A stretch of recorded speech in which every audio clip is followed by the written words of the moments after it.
As I go through interpretations of Genesis, it's very important for me to unpack what I'm doing here. It's not like anything you've seen or heard before. There's something that's called a monomyth. People say it's there, it's not there. I'm going to tell you there's something different that's in here. And I don't want to call it a monomyth. I see what they're doing, what they're referring to. But what there is a human life template in here. And that human life template is what the story is based off of. The stories are following some kind of a sequence that is a pattern sequence. Most people can see some kind of patterns in there. They don't know what to do with it. I've spent years now researching this, studying it, and analyzing it, and utilizing the computer to go through. We're going to see it in this video here. But what is important to note is that everything in this can be explained in the Bible. What I'm going to be doing is interpreting it down to the level of human interaction. I'm going to state that Genesis and the entire Bible is based on an inward path of healing. However, it's held in verbiage that maintains conditions such that the vast majority of people that will never turn inward are going to carry it because it's telling them to turn outward with it. So they're doing and hearing the very things that are necessary for the seeker to find, except that they're not interpreting it, and they're treating it as if it's something out there. They're not interpreting it and realizing it belongs up here. My name is Dan Paulson. Let's get into that. Okay, Genesis chapter 13. Chapter 13 is the next step on a template, a human life template. Genesis is 50 chapters long, everything from chapter 1 and 2, which are the creation parts, and then from 3 all the way up to 11, where the Babel story hits. That's an initial monomyth and a separation from the past. What we have starting at chapter 12, and I'll post a link to the video below to the first one, is where Abram and Sarai are called, and that is where the sequence of the human life template begins. Chapter 12 I did in a previous video. Again, I'll post a link to that below. I'll just review it very quickly. Let's see what we covered in that video. This is from there was creation is involved in the beginning. Creation does not repeat. Creation template is in use, a human life template, and then a human inner mental path to emotional healing template, which is kind of known as the monomyth, are all in use. What we have right here, starting at chapter 12, chapter 1 and 2 plus chapter 12, this starts Judaism and the human life cycle template. Okay, so what we have is all things in the universe emerge from the background and are going to operate with cause and effect. Everything repeats in cycles. We're born with certain fixed qualities. First, we live without memories and their resultant cognition, not self-aware. This is our infant stage. Then we develop from that infant stage to a happy, self-aware child with memories. We're toddling around and goofing around and things like that. It's important to note, though, that the memories at this point in time are benign. These are the things that we're learning, the ABCs, the language, speech, how to ask for things, colors, all that kind of stuff. This is a time in life where we're just learning the basics. We haven't gone off and started learning what humans are like yet. We're just learning how to communicate, how to live in the world. Adam and Eve at the start, that represents us, that right there. We're in the creation stage. At this stage of life is ignorant bliss. Eden, we are spiritually uncovered. We leave our home source and head out on our own life. Okay, then we see 8 right there. See where number 8 is? That's actually where first sin happens. What's happening here in this is the idea that we're going to start judging life, and we're going to begin living through those judgments. Throughout the various material, they're going to be referred to as sins, transgressions, things that we have named, their offspring. There's many ways to hide this idea that all of these memories are going to be there, and that's what we're going to become, a bundle of memories. We're going to live our first life. We're going to become divided through those judgments as we accumulate them. That's going to be referred to as our eye of perception, or Jesus will call it the mote in the eye. It's really the bundle of experiences that we have that we continue to judge life through. We see life through that mass. And if we're waking up, we realize that, and we understand we want to make that change.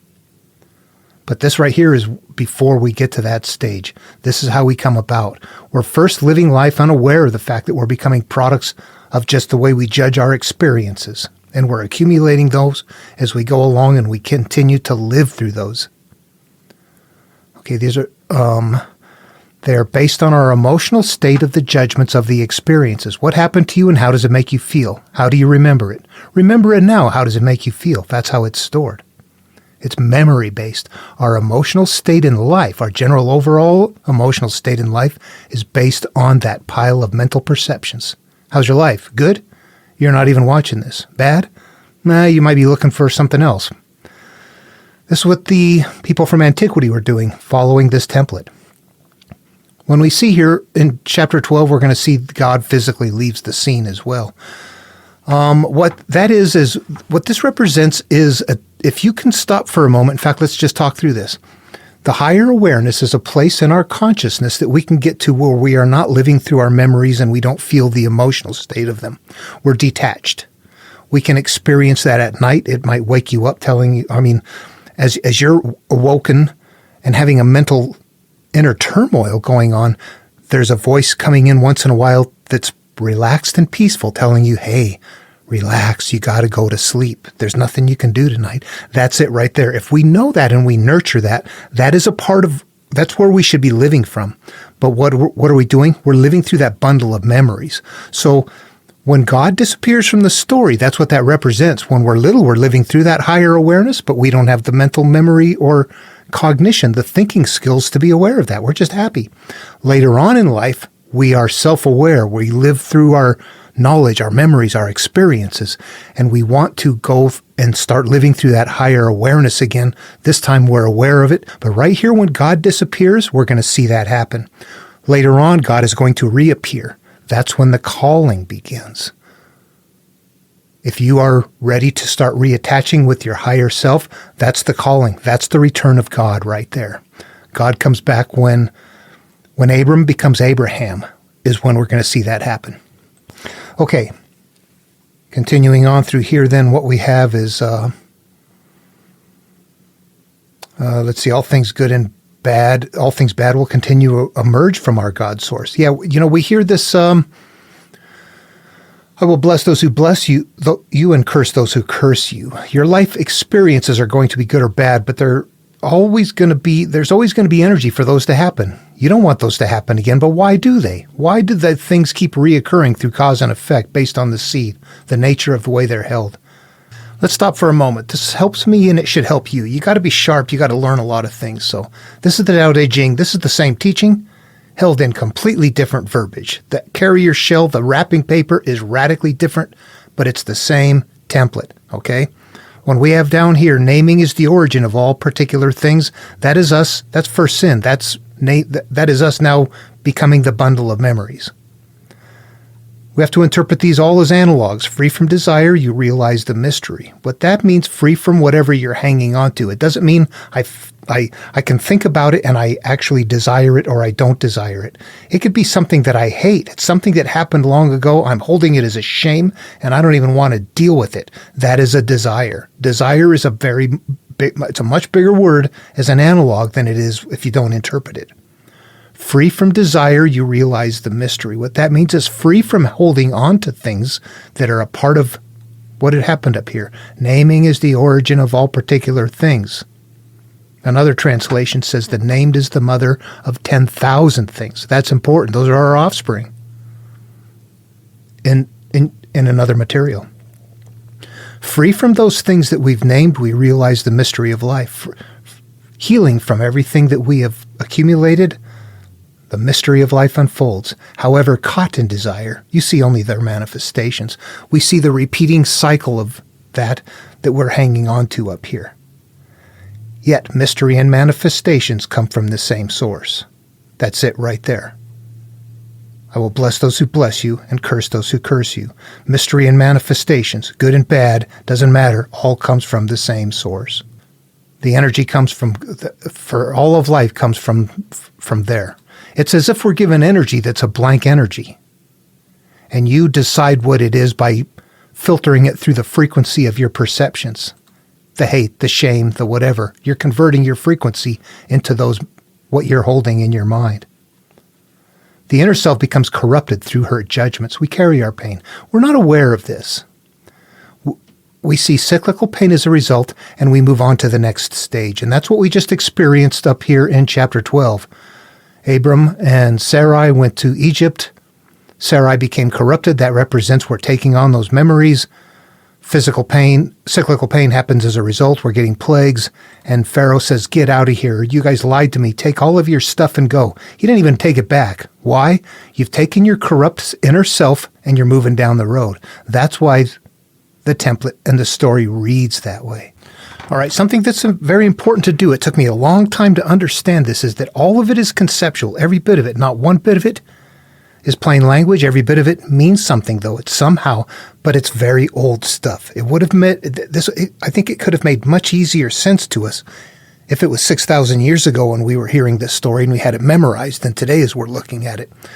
All these terms mean something to them. City names and other names are going to have multiple meanings.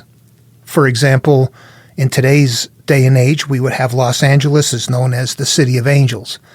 Las Vegas known as Sin City. They could have things like that going on in here, and you don't know exactly what they are. We'll find out. Actually, Sodom and Gomorrah, they're going to be sinful places. They're going to be doing that sort of stuff in here. But that gets so deep when they're using other systems or Plain of Moray and things like that. Are those good or those bad places? They're all going to be mental states. This entire thing plays out up in the mind, and it's your life. You have to somehow figure out how this story is your life. There's a lot of layers to go at here. There's a numbering system I haven't even brought online yet. But 12 was a good place to start, and 13 we're going to be moving off as we move off with all of our bad stuff into life. That's going to represent something that, well, let's just get into it and see what it says. Abram went up out of Egypt, he and his wife and all that he had, and Lot with him into the south. So Lot and Abram are both together. We're going to see that this is going to represent, I'll tell you right up front, Abram is your conscious self. Your wife, Sarai, that is your accumulated bundle of your inner self. That is it. Your consciousness makes the decisions. It thinks, it feels, all that kind of stuff, but it stores it where? And then when you're not paying attention, what's happening? The wife is sinning. The wife is acting out. No, that's not really what's happening. What's happening is we are accumulated here, and we don't know it. Lot is going to be our divided self. In the same way Cain and Abel was, we're going to see a division. So a division is always going to happen here. I'm going to make sure to put that on the list. So we're getting ready to, we move along, and we're prepared for a division. And Abram was very rich in cattle, in silver, and in gold. Now, this is where it becomes very important for me to use that numbering system. People are not going to know this. You're just going to have to look at me do this and understand that there is something more to it. There's so many layers to this that it takes a while to grasp it. They lived through it. We need to give it more than a few minutes to try and understand it. It's just so much bigger than what we think or what we know. All right, the numbering, the whole numbering pattern itself is a big teaching, and I'm not going to get into it here. I'll quickly cover this, though. Eden, 7, 3, 7 grid. There's a 3 and a 7 that occurs at the same time. If you pay attention, the 7 is when we're naked. That's day 7. We're naked, unashamed in the garden. It's a day of rest. 3, if you go up the list, you'll see that's where the seed comes from the tree that creates more of itself. The cause and effect comes into place. We're starting out with cause and effect in a pure state. And that these numbers, the 3 and the 7, are going to go out now in a series of weird things that are happening in what would be called, I call them analog farms. They're lineages, Adam lineage, and there's also, if you get down to Sodom, there's an oddball thing going on that's a Dr. Seuss sounding numbering pattern that repeats. If there's 50 righteous in the city, would you destroy it for the sake of 50 righteous? No, I wouldn't for 50 righteous, not for the sake of 50 righteous. These repeats, if you analyze them deeply, you'll see that they go do something. And what they're doing is gathering up this group of numbers right here. And the numbers, again, requiring further analysis. But there's something going on in the background where this numbering system is going to help me. Do you see that Sodom, the story Sodom, it is repeated 21 times in the book of Genesis. That's going to tell us that Sodom has an analog. Whoever's writing this story is being very careful to not only make sure that Sodom is a bad place, but they're going to repeat it exactly 21 times. So as it comes across on a template, a stepped, staged template here, if you had it memorized and you knew this, you would know that Sodom is a bad thing. you would know that it's a bad place to be. You're going to see that wine, nakedness, naked, uncovered, covenant, righteousness, righteous. All of those words are repeated specific amount of times. That is very helpful because gold, silver, and cattle does the same thing. It's going to tell us what they are. I know this sounds confusing. It takes a while to really let your brain it's hard to sink in. It's foreign to us. Okay, but in life, if you're going from happy state to now I am damaged. I'm damaged goods. Something happened. I went from a happy kid to now something's messed up in my life. That just went from 7 to 8 or from 12 to 13. We just saw it happen from 12 to 13 in the work we're doing here. Also, it's important to note that every one of those words are analogous terms. Naked in the physical world means I'm stripping naked, and Noah naked in his tent. Sons have to cover him up, and he's drunk. If wine is a good thing and naked is a good thing, how do we unwrap this story? Well, first of all, don't read it at face value. It needs to be interpreted. It's spiritual. It's something different. On the other side of this purging, I have created a new vineyard. I'm creating a new life, and I've created wine from that. I am now having an experience that is a new experience. I feel good. The wine is a good feeling, and I'm naked because why? When I was in the Garden of Eden, I was naked. I got covered after I got shame. Now the shame is stripped off. I'm naked again. Naked's a good thing. It's not a bad thing. You can't read it like it's really happening. Okay, so loaded with that knowledge and realizing that there's something hidden in the background that's going to guide us if we know it's there, what I'm going to do is come over here and search for, what did they take? They took cattle, silver, and gold. He was very rich. He had lots of those things as he moves along in life. We picked these up from Pharaoh, so they must represent something bad. Cattle is repeated exactly 53 times. 50 and 3 are both part of our numbers. 3 is one of the original numbers, and 50 is repeated 4 times in the Sodom analog farm.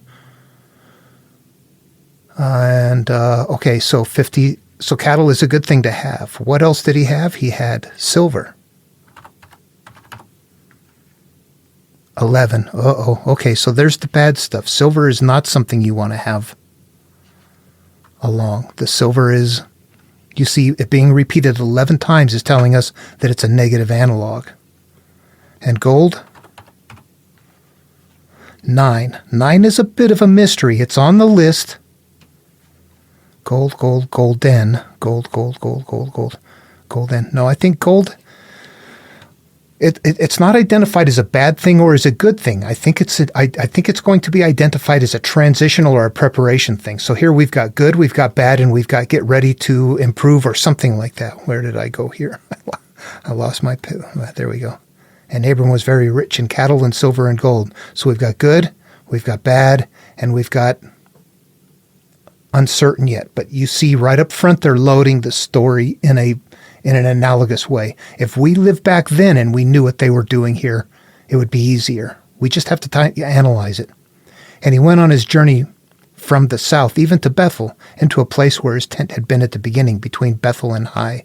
I'm just going to kind of skip over these.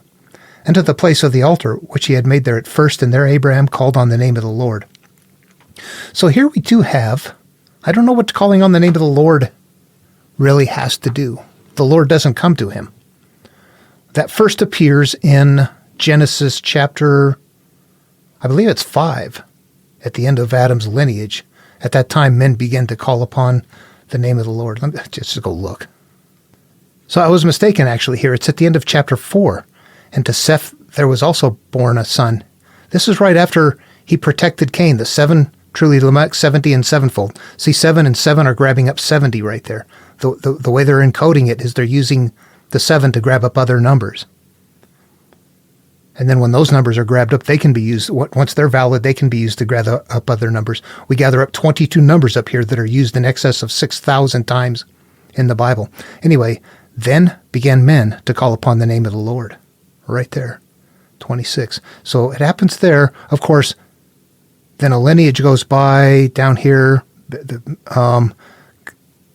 called upon the name of the Lord, but the Lord doesn't come until It's time to say the earth has gone bad. I'm going to destroy it, except all but Noah and his family.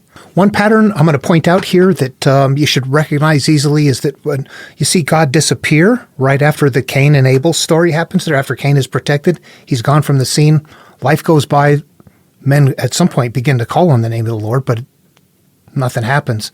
However, the Lord does show up only when it's time to call Noah for the healing journey to begin, for the flood to begin, for the inner healing journey to begin. When we're starting here with Abram and Sarai and getting into Abraham, what we're going to see is the Lord disappears, already has in chapter 12, and isn't going to reappear again until 17.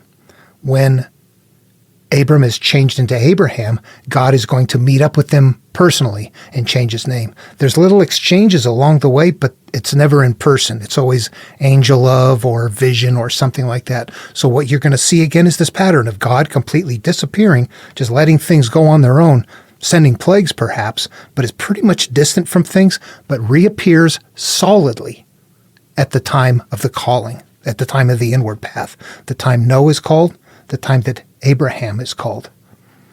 It's going to happen again in Genesis, but right now, just these two. Watch for those repeats. Okay, again, it's important to try to put ourselves into it. It's hard to do that. It's really hard to step back and just plain language it for modernity, to unwrap from the verbiage. And what this is saying, and Abram went up out of Egypt, he and his wife and all that he had, and Lot with him into the south. What this is telling me is that I have had that bad experience, and I'm leaving it behind. Look at my wounds. I've got good stuff and I've got bad qualities, and I've got the option to change. I've got the capacity, I've got knowledge, something. And I went on my journey to the south. South sounds like a bad thing. I'm not sure. In the place where his tent had been in the beginning. Oh, that's like going back and licking your wounds. I don't like this. How can I be a child again? I don't like what happened. This sucks. Why did they do that to me? Why do I have to experience this? Why did I do that? What's making me be this way? Whatever. All of that. That's what's happening to us. In the place of the altar which he had made there at first, and there Abram called upon the name of the Lord. But nothing happens. That's when you're sitting there going, oh God, what the hell? But we don't know how to connect with it. And Lot also went with Abram in flocks and herds and tents. Flocks.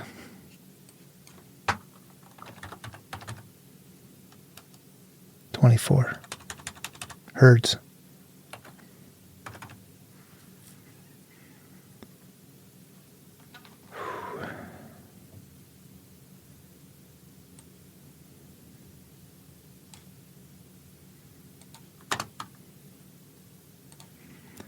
There's shepherds. There's herdsmen. Herd and herdsmen. Herdmen? No herdsmen, just herdmen. 6 herdmen. That leaves us 12 herd. Okay, so that would be a good thing. Tent.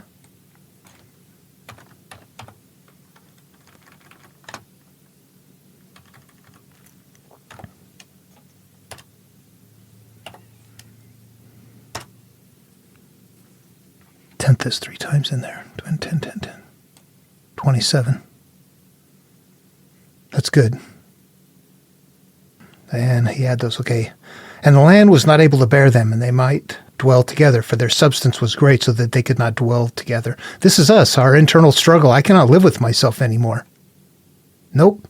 Early on. And there was strife between the herdsmen of Abram's cattle and the herdsmen of Lot's cattle. And the Canaanite and the Perizzite dwelled then in the land. Again, these are all analogous. They're parts of us. What's a Canaanite? What's a Perizzite? We'd have to keep looking these up. At some point, we're just a mixed bag right here. Honestly, there's a left and a right. And Abraham said to him, let there be no strife between you and me, and between my herdsmen and between yours. The whole land is here. Separate yourself. There we are. We're committing to a split. If you will take the left hand, then I'll go to the right. Or if you go to the right, then I'll go to the left. So we're dividing here. And Lot lifted up his eyes and beheld all the plains of Jordan, that it was watered everywhere. For the Lord destroyed Sodom and before the Lord destroyed Sodom and Gomorrah, even as the garden of the Lord. like the land of Egypt, as thou comest into Zoar. What's the garden of the Lord? Eden. Been destroyed as well, like the land of Egypt, as thou comest into Zoar. Zoar, 7 times. Zoar's a good place. That's where we want to go. Then Lot chose for him all the plain of the Jordan, and Lot journeyed east, and they separated themselves one from the other. So we've just become divided, and this is a division that's happening in our life, a stage in our life after our experience. We were pure and innocent. Now we've had an experience. We want to get back to purity, but we can't. We're dividing. All right, I want to point out something here, too. It's part of the numbering system that people really aren't aware of. It's taken me a long time to pick up on it. See, verse 10 right here is, 10 is one of our good numbers. And Lot lifted up his eyes and beheld all the plains of the Jordan, that it is well watered everywhere, that before the Lord destroyed Sodom and Gomorrah, even as the garden of the Lord, like the land of Egypt, as thou comest unto Zoar. So it sounds like here like an Eden place, 10. Before all that happened, but it was well watered in a plain. Then what happens from 7 to 8 is a step from good to bad. Also is a 10 to 11. What happens? Then Lot chose him all the plain of Jordan, and Lot journeyed east, and they separated themselves one from the other. So we have our separation happening right there at 11, at step 11. And what do we have at step 12? A pure place. And Abram dwelled in the land of Canaan. Canaan is where, that's where we want to be. That's our destination. And Lot dwelled in the cities of the plain. He's down low and pitched his tent towards Sodom. So he's looking towards a bad direction. You're looking towards a good direction, Abram. Well, we're divided. Part of us is looking for a good direction. Part of us is looking to the bad direction. We are both Abram and Lot. But the men of Sodom were wicked sinners before the Lord exceedingly. Sodom is going to be representing our early belief system. It's a structure. What is it that you've been raised and believed with? What have you learned? The men of Sodom, this is all interior to us. It's that we've divided, and now we're having a bad city emerging as a result. And the Lord said to Abram, after that Lot was separated from him, lift up your eyes now and look from the place where you are northward and southward and eastward and westward. Look at what right there the Lord said to Abram. I just taught myself that I was wrong what I said earlier. I did not catch that before. The Lord is here. Okay. Maybe there's a point where it will say that they separated. Earlier, God sent plagues. That's it. God wasn't there. Something's weird going on. Anyway, for the land which you see, I will give it to you and to your seed forever. There you go. And I will make your seed as the dust of the earth, so that if a man can number the dust of the earth, then shall your seed also be numbered. Remember, that was naming is the origin of 10,000 things. I will make your seed as the dust of the earth. The earth is your life experience. The land that you see, what's in front of you? What do you experience? That's yours. That's your life experience. Close your eyes and look. And all of your memories that are going to accumulate will be as the dust of the earth. Many, many. Arise, walk through the land in the length of it and in the breadth of it, for I will give it unto you. Then Abraham removed his tent and came and dwelt in the plain of Mamre, which is in Hebron, and built there an altar unto the Lord. What is the plain of Mamre?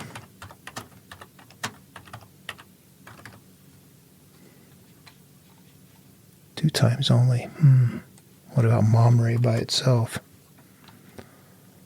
10 times. There we go. Mamre, which is in Hebron.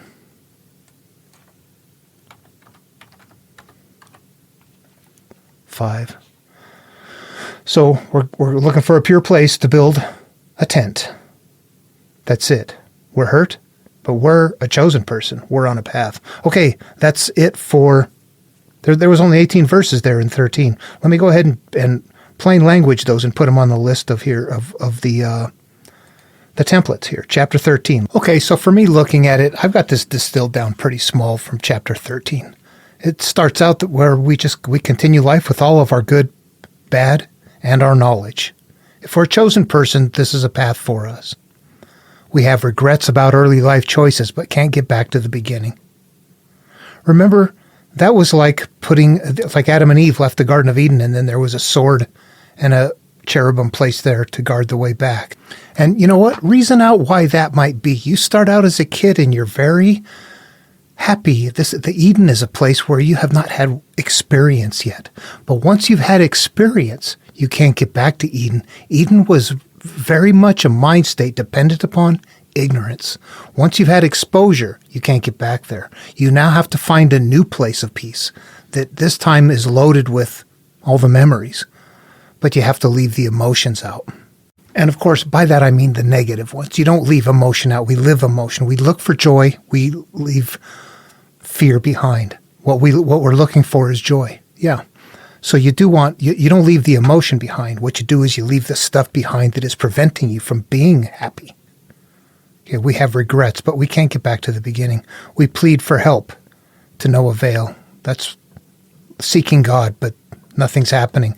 We don't know the right God yet. We're not looking inward, we're looking outward. We become divided. We will make many memories from here as we live in this state of being for a while. Yet, we seek a good life with wonderful graces.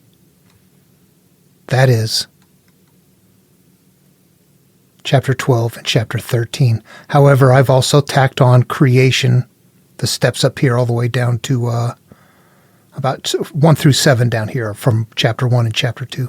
Then chapter 12 starts out, and then chapter 13 from here. So these are going to be the stages of life. This is the template beginning to unfold, the template of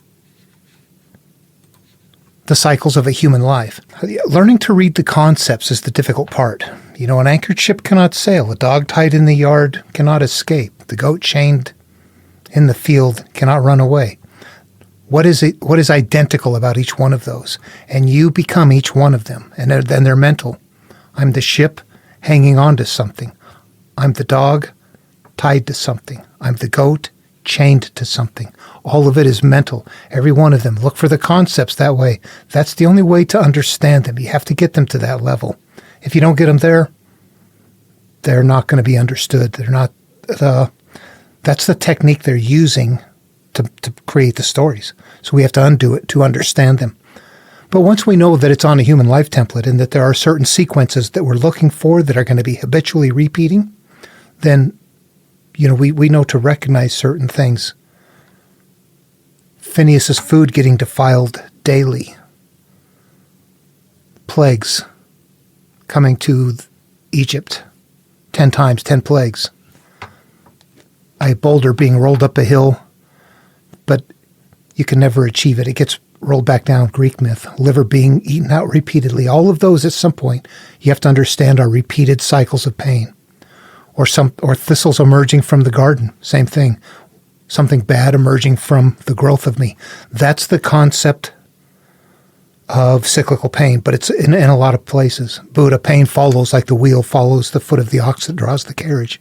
Caught in desire, you see only the manifestations from Lao Tzu. Caught in desire, caught in what you're hanging on to, you see it repeating over and over again. The cause and effect and the cyclical pain are very much a component part of the start of this journey. It's the reason we take the path. We look at our life and go, I'm tired of this. I'm done with it. I'm done with this. I'm not going through this again. I'm stepping out somehow. Yeah, rare occurrences. All right. Hope the video was helpful. See you in the next one.